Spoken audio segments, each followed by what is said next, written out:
हरिओम दोस्तों, मैं योग गुरु डॉक्टर अमित अग्रवाल अपने YouTube चैनल में आप सभी दर्शकों का स्वागत करता हूं। जैसा कि हम लोग जानते हैं कि गैस या वायु विकार एक बहुत बड़ी समस्या है। हर कोई चाहता है कि ये पूरी तरह इससे निजात मिले, लेकिन इसके पीछे बहुत से कारण हैं। इसकी वजह से आप गैस या वायु विकार से छुटकारा नहीं पा पाते हैं। उसी कारणों पर आज बात करते हुए सिर्फ 3 योगासन पर बात करेंगे और 3 योगासन करके देखेंगे कि आप उन 3 योगासन के माध्यम से किस तरह गैस से निजात पा सकते हैं। तो आइए बात करने से आगे पहले अगर आप लोगों ने चैनल सब्सक्राइब ना किया हो तो पहले चैनल सब्सक्राइब करिए और चैनल सब्सक्राइब करने के बाद बेल बटन जरूर प्रेस करिए, जिससे आप तक नई वीडियोज़ लगातार पहुँचती रहें। तो हम बात कर रहे थे कि गैस से कैसे निजात मिले। गैस का बहुत बड़ा कारण आपका अपनी दिनचर्या है, आपका अपना लाइफ स्टाइल है। उसमें आप कितने बजे सोते हैं, कितने बजे खाते हैं, क्या खाते हैं, कब खाते हैं, कितना खाते हैं, ये सभी प्रश्नों के पीछे उत्तर भी है और कारण भी है। जैसा कि हम लोग का जो दिनचर्या है वो कई बार बहुत से लोगों की उठने का समय नहीं होता, सोने का समय नहीं होता, रात के डिनर या रात के भोजन का समय नहीं होता। दिन का भोजन भी कई बार हम लोग शाम को 4-4 बजे तक करते हैं। तो ये सारा जो आपका शेड्यूल है दिनचर्या का, ये सब आपके वायु विकार से कनेक्टेड है। तो अगर आप इन सब चीज़ों के शेड्यूल में, दिनचर्या में सुधार लाते हैं, आप इनका एक समय निश्चित करते हैं, तो आप गैस से अर्थात वायु विकार से बच सकते हैं। बहुत सी चीज़ें भोजन में हम ऐसी लेते हैं जो हमारे शरीर को सूट नहीं करती, हमारे शरीर के लिए उपयुक्त नहीं हैं। तो उन चीज़ों का सेवन करने से भी बार बार गैस या वायु विकार हमें परेशानी होती है। जैसे कि मान लीजिए कोई चाय का किसी को एडिक्शन है और वो बार बार चाय पीता है, चाय को नहीं छोड़ सकता, तो वो बार बार किसी न किसी समस्या की, चाहे वो गैस हो, चाहे एसिडिटी हो, पित्त का अधिक बनना हो, बार बार वो उस चीज़ की शिकायत करेगा। क्यों? क्योंकि उसके पीछे कारण उसकी चाय का अधिक पीना है। तो जब तक वो चाय को नहीं छोड़ेगा या कम नहीं करेगा, तब तक उसकी समस्या नहीं जाएगी। तो ठीक इसी तरह हमारे दिनचर्या में ऐसे बहुत से छोटे छोटे कारण हैं जिन पर हम कभी ध्यान नहीं देते, और उनको अगर हम अपने सिस्टम से, कहूँगा मैं कि उसको एक नियमित तरीके से हम उसको चेंज करें, उसमें बदलाव लाएं, उसमें कम करें, या जो चीज़ें नुकसान दे रही हैं उसको ख़त्म करें, तब आप देखेंगे कि आपकी जो समस्या थी वो जड़ से पूरी तरह समाप्त होगी।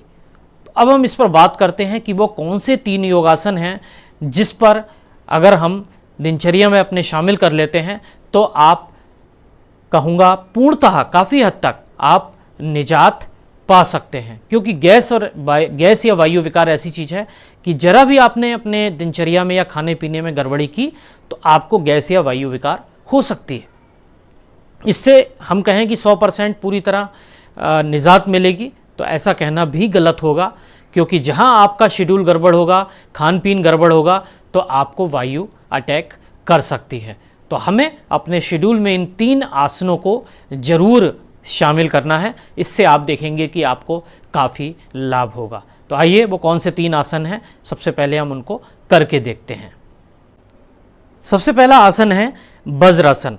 आप देख रहे हैं मैं जिस आसन में बैठा हूं, इसको कहते हैं वज्रासन। सिर्फ और सिर्फ घुटनों के दर्द के रोगी इस आसन को नहीं करेंगे, बाकी सभी लोग इसका अभ्यास कर सकते हैं। घुटनों को मोड़कर पीछे से एड़ियों को खोल लीजिए और बिल्कुल सीधे आप बैठ जाइए। इस आसन की खास बात है कि खाना खाने के तुरंत बाद अगर आप सुबह शाम करते हैं तो आप कुछ ही दिन में देखते हैं कि आपकी गैस या वायु विकार बिल्कुल ख़त्म हो जाता है। काफ़ी हद तक कुछ लोगों का, जो बहुत ज़्यादा बिगड़े हुए पेशेंट हैं जिनको प्रतिदिन गैस बनती है, उनका काफ़ी हद तक नियंत्रण में आ जाता है। और जो लोग अभी शुरुआती दिक्कत कहूँगा, उन लोगों को भी बिल्कुल 100% ठीक हो जाता है। तो आप वज्रासन में खाना खाने के बाद ज़रूर बैठिए। देखिए मैं बिल्कुल सीधा बैठा हूँ वज्रासन में, दोनों घुटने मैंने मोड़ लिए और स्ट्रेट। इस पर एक पूरा वीडियो बना हुआ है, डिस्क्रिप्शन में आपको उस पर लिंक मिलेगा। नेक्स्ट प्रैक्टिस हम लोग बात करेंगे दूसरे अभ्यास की, मंडूक आसन। मंडूक आसन में आपको हाथों की मुट्ठियाँ, अंगूठे अंदर की तरफ रखेंगे इस तरह, देखिए, और नाभि के निचले हिस्से पर सटाएंगे और इस तरह हल्का सा श्वास लेंगे पहले और पूरा धीरे धीरे भरते हुए पूरा श्वास 2 बार में निकालेंगे।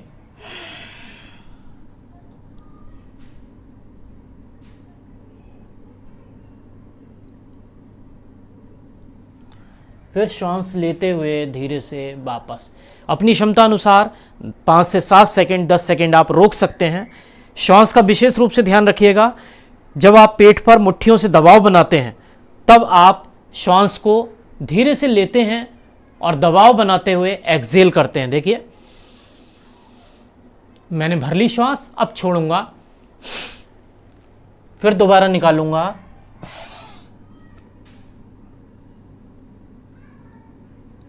गर्दन हल्की सी ऊपर रखिएगा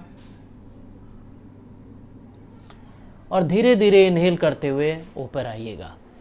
यह अभ्यास था मंडूकासन। ये बहुत ही अच्छा गैस के लिए, वायु विकार के लिए बहुत ही पावरफुल, बहुत ही इफेक्टिव अभ्यास है। इसको आप जरूर करें। इस अभ्यास की एक खास बात और है, जब इस अभ्यास को आप प्रतिदिन करते हैं तो आपका पेट ऑटोमेटिकली साफ होने लगता है और आप देखते हैं कि आपको मोशन के लिए बहुत देर नहीं बैठना पड़ता, क्योंकि काफ़ी लोगों को ये समस्या आती है कि मोशन के लिए बहुत देर बैठते हैं और पेट की क्लीनिंग नहीं होती, पेट साफ नहीं होता। तो मंडूकासन उनके लिए रामबाण आसन है। नेक्स्ट आसन हम लोग करेंगे, बहुत ही सिंपल आसन है, सब लोग जानते हैं इस आसन को, फिर भी हम लोग रूटीन में दिक्कत करते हैं, नहीं कर पाते हैं। देखिए नेक्स्ट हम लोग करेंगे पवन मुक्त आसन। दोनों पैरों को एक साथ मोड़िए, पेट से लगाइए और धीरे से छोड़ दीजिए। जिनको गर्दन दर्द है, सर्वाइकल स्पॉन्डिलाइटिस है, वो लोग गर्दन को नहीं उठाएंगे। दोनों पैर मोड़िए, धीरे से छोड़ दीजिए। श्वास लेते हुए दोनों पैर मोड़ना है और पेट से लगाते हुए श्वास को निकालना है। ध्यान रखिएगा, मैंने पूरा श्वास भर लिया, अब मैं श्वास को निकालूंगा